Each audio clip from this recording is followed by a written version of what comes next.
గత సంవత్సరంలో వచ్చిన అవకాశాలని చేతులారా పోగొట్టుకున్నాను ప్రభువా.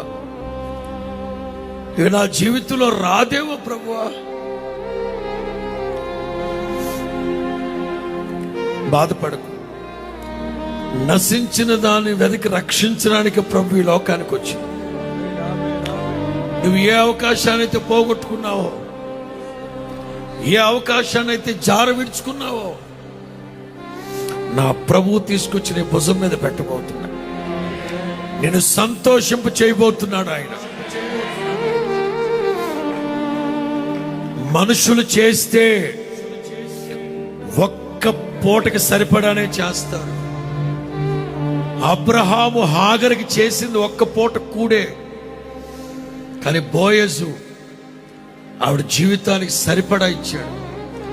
బోయజు కంటే గొప్పోడు నా ప్రభు. బోయజు కంటే గొప్పోడు నా ప్రభు. ఏ అర్ధరాత్రి అయినా అపరాత్రి అయినా 100 మందికి పెట్టగలిగే వైభవంతో నీ కుటుంబాన్ని, ఇంటిని ఆశీర్వదిస్తాడు.